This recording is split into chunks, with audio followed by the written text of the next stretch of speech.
मैं यहाँ तक आया, आने के बाद मैंने उन्हें मैसेज किया कि भैया मैं आ गया हूँ, मैसेज का कोई रिप्लाई नहीं आया। आप बिहार आए हो, मैं आपको सलाम ठोकता है। मैं आपको बस यही बोलेगा साहब कि इसी तरह से काम करते रहने का, आपको सब लोग प्यार करता है। I am big fan of yours.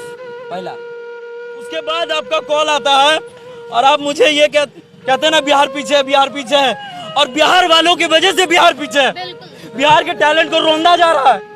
अरे कम से कम एटलीस्ट कदर तो कीजिए। ना जाने मेरे साथ जो गिटार बजाने वाले भाई लोग, वो लोग, एक प्रोग्राम में मैंने बड़े बड़े स्टार्स के बीच में मैंने परफॉर्मेंस दिया है।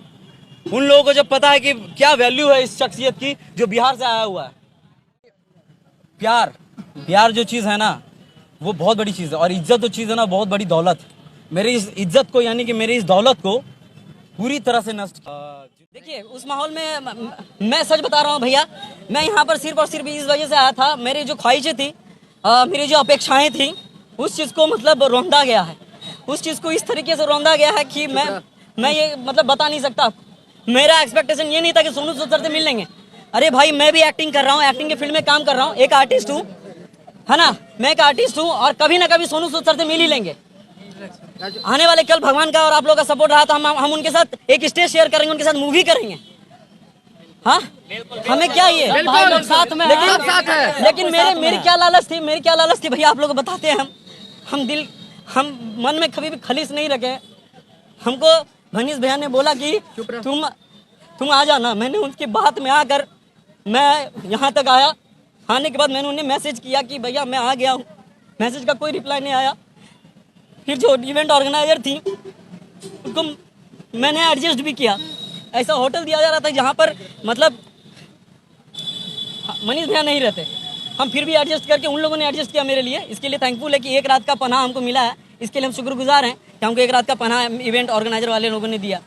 लेकिन उसके बाद दिन भर कोई खोज खबर नहीं है कि आदर्श ने खाया, आदर्श के साथ जो टीम आई है उसने खाया पिया, कुछ भी नहीं। और मेरे को बस मैंने खुद कॉल किया सुबह कि मैम मेरे को बता दीजिए मेरे को कितने बजे आना है। उन्होंने बोला कि 5:30 बजे का स्लॉट है, आपको भेज देते हैं। उन्होंने स्लॉट तक कुछ नहीं भेजा। और आपको मैं बता दूं कि ना मनीष भैया का कॉल आया, ना मेरे मैसेज का रिप्लाई आया, कुछ भी नहीं आया। आपको मनीष से कैसे बुलाया था कि इवेंट मैनेजर? हमें मनीष भैया नहीं बुलाया था, और उनके प्यार से बड़ा भैया पर्सनली उन्होंने फ़ोन करके मुझे इन्वाइट किया। देखिए भैया मैं बस इतना कहना चाहता हूँ कि वो बुरे नहीं है, मैं किसी को गलत ठहरा नहीं रहा, लेकिन मेरे साथ जो हुआ वो नहीं होना चाहिए था। एक कलाकार जो होता है ना, मैं बहुत एक्सपेक्टेशन था कि 55,000 की भीड़ में मैं सबको, बिहार वासियों का साथ है और बिहार वासियों को मैं जाकर प्रणाम करूंगा। और जो मैंने परफॉर्मेंस की तैयारी करी थी मुझे वो सिर्फ दिखाना था। मुझे सोनू सूद सर से मिलने का कोई लालच नहीं है, कोई भी लालच नहीं था। मेरे को बस यही लालच था कि लोगों से मिलूंगा, लोगों की गड़गड़ाहट तालियों की गूंज मेरे कान में गूंजेंगी और वही मैं सुनूंगा। और उनकी जो आवाज़ की प्रैक्टिस मैंने करी है तो मैं उनके सामने करूंगा।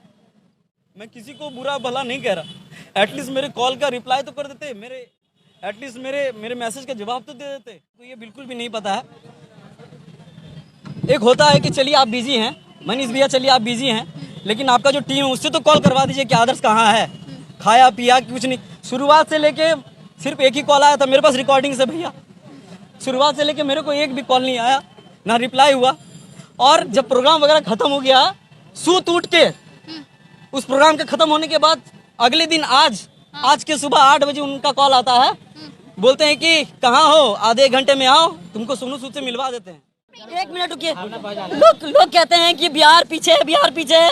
साला मैं शुरू से लेकर अभी तक अपनी जुबान पर, अपने होठों पर बिहार का नाम लेकर घूम रहा हूँ। यहाँ पर बिहार का नाम दबाकर घूम रहा हूँ, और शुरू से लेकर अभी तक मैंने बिहार का नाम लिया है। और उसके बाद आपका कॉल आता है और आप मुझे ये कहते हैं ना बिहार पीछे है, बिहार पीछे है, और बिहार वालों की वजह से बिहार पीछे है। बिहार के टैलेंट को रोंदा जा रहा है। अरे कम से कम एटलीस्ट कदर तो कीजिए। ना जाने मेरे साथ जो गिटार बजाने वाले भाई लोग, वो लोग,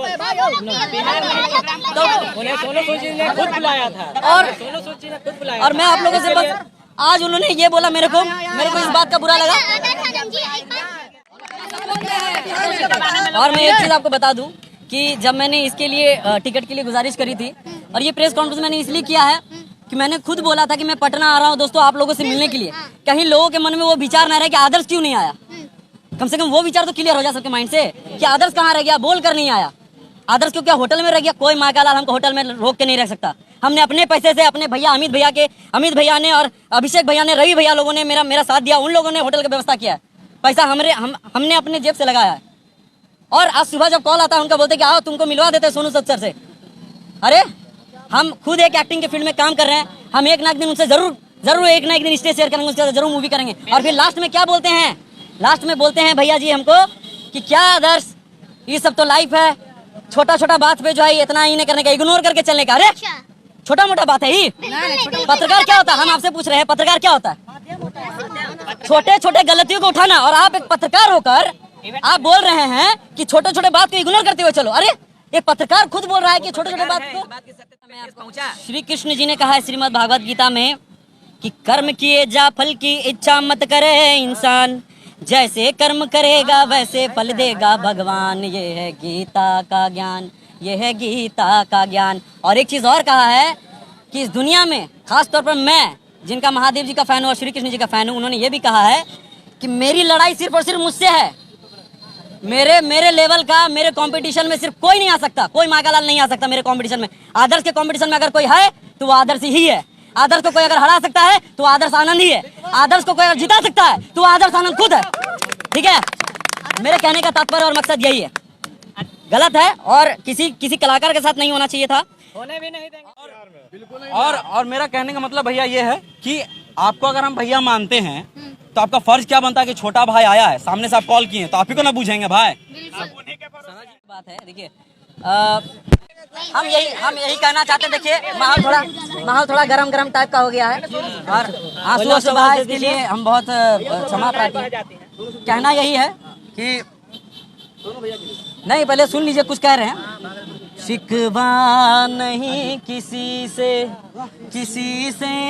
गिला नहीं, शिकवा नहीं किसी से गिला नहीं, नसीब में नहीं था जो हमको मिला नहीं।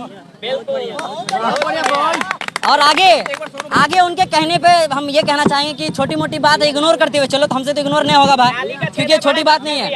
आगे हम बता रहे हैं, आगे का बात यही है कि आगे जो कह रहे हैं कि छोटी मोटी बात इग्नोर करते हुए चलो, तो हमसे सब नहीं होगा। बिहार का लड़का है, डंका का चोट में सीना ठोक के बात करते हैं। तो कहने का बात यह है कि जो ये कह रहे हैं कि इग्नोर करते हुए चलो, ऐसा तो आते जाते रहता है। तो हमको यही कहना चाहेंगे, जो मिल सका ना हमको तसल्ली तो मिल गई है, जो मिल सका ना हमको तसल्ली तो मिल गई, आई बाहर शाख पे कली भी खिल गई। तो बस इंतजार था हमको जिसका, वो गुल खिला नहीं नसीब में था जो हमको नहीं मिला। खैर आने वाला कल मिला देगा। उसमें से 2 लाइन बस हम एक सिंपल सा शॉर्ट सेंटेंस में यही कहना चाहते हैं, थैंक यू सो मच कि उन्होंने भैया ने कॉल किया। प्यार था तभी कॉल किया, हो सकता है नाम रिकमेंड भी किया, हो सकता है।